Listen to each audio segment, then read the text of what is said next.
अध्याय 1 भारत आकार और स्थिति। पृष्ठ संख्या 1। भारत विश्व की प्राचीनतम संस्कृतियों में से एक है। पिछले 5 दशकों में भारत ने सामाजिक आर्थिक रूप से बहुमुखी उन्नति की है। कृषि, उद्योग, तकनीकी और सर्वांगीण आर्थिक विकास में अद्भुत प्रगति हुई है।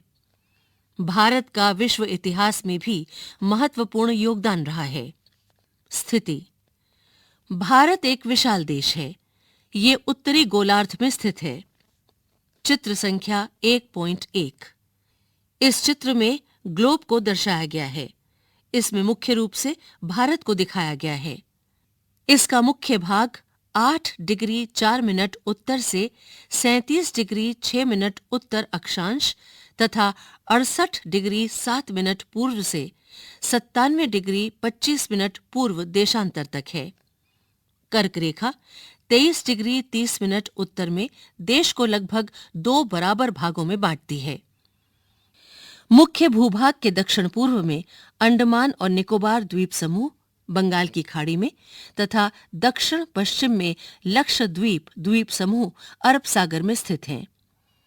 अपनी एटलस की सहायता से इन द्वीप समूहों का विस्तार ज्ञात करो।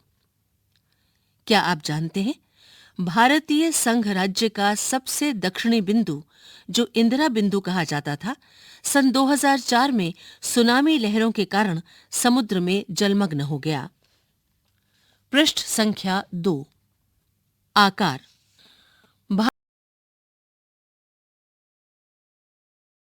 भारत के भूभाग का कुल क्षेत्रफल लगभग 32.8 लाख वर्ग किलोमीटर है।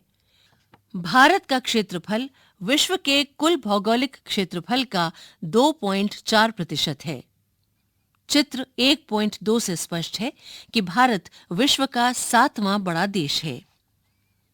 इस चित्र में पहले स्थान पर है रूस, दूसरे पर कनाडा, तीसरे पर संयुक्त राज्य अमेरिका, चौथे पर चीन, 5वें पर ब्राजील, 6ठे पर ऑस्ट्रेलिया और 7वें पर भारत है। स्रोत United Nations demographic yearbook 2009-2010।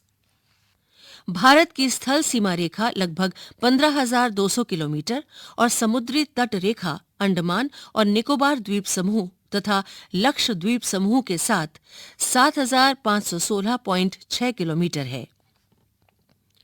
Bharat के उत्तर पश्चिम, उत्तर तथा उत्तर पूर्वी सीमा पर नवीनतम वलित पर्वत है।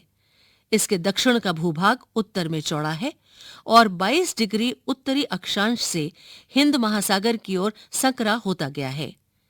इसके पश्चिम में अरब सागर तथा पूर्व में बंगाल की खाड़ी स्थित है।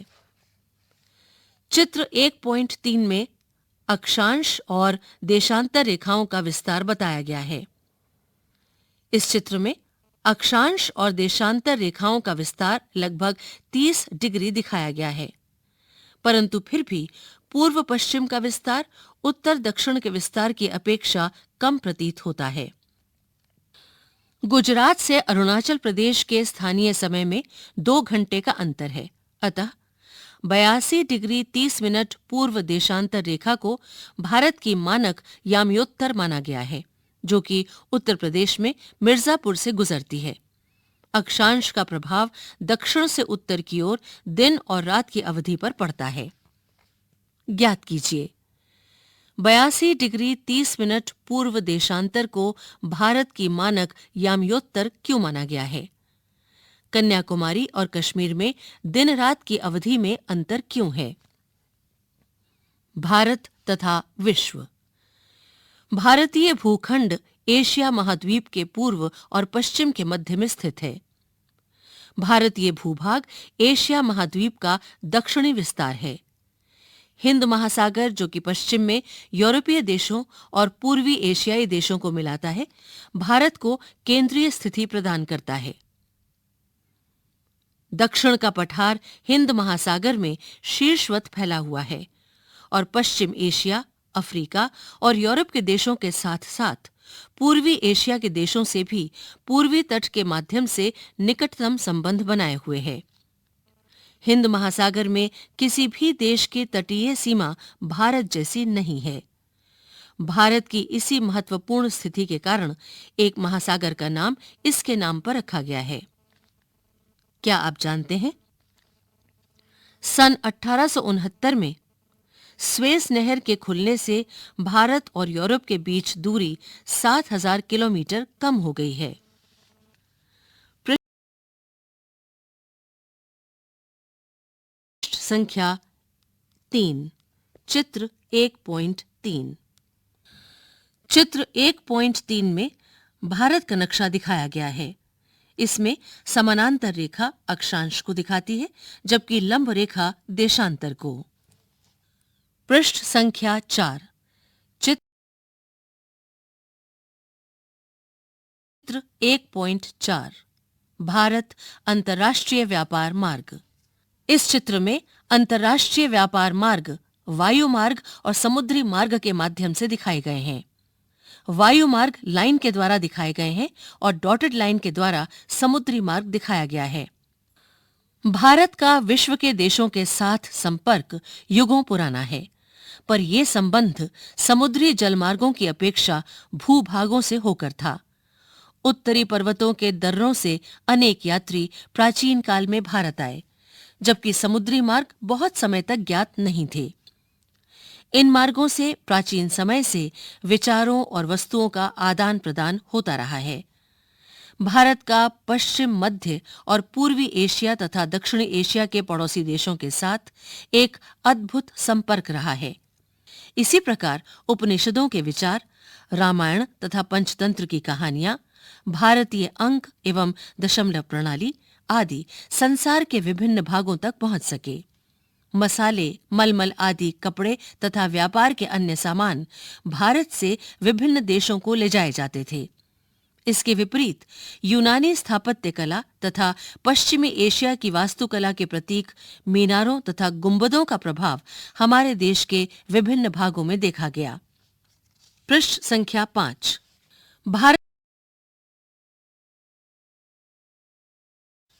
भारत के पड़ोसी देश।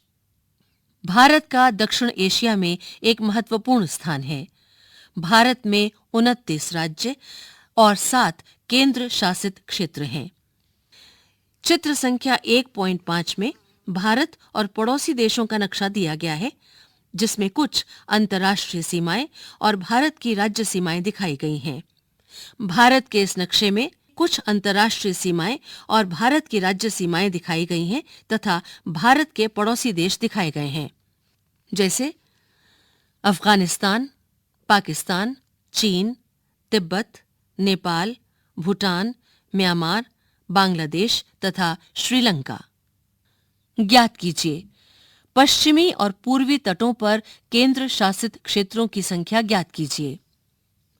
क्षेत्रफल के आधार पर सबसे बड़ा एवं सबसे छोटा राज्य कौन सा है? कौन से राज्य अंतर्राष्ट्रीय सीमा तथा समुद्र तट को स्पर्श नहीं करते हैं? 1. पाकिस्तान, 2. चीन, 3. म्यांमार और 4. बांग्लादेश की सीमाओं को छूने वाले राज्यों को 4 वर्गों में विभाजित कीजिए। उदाहरणार्थ, उन राज्यों को एक वर्ग में रखिए जिनकी सीमाएं पाकिस्तान से मिलती हैं। इसी तरह अन्य शेष वर्ग बनाइए।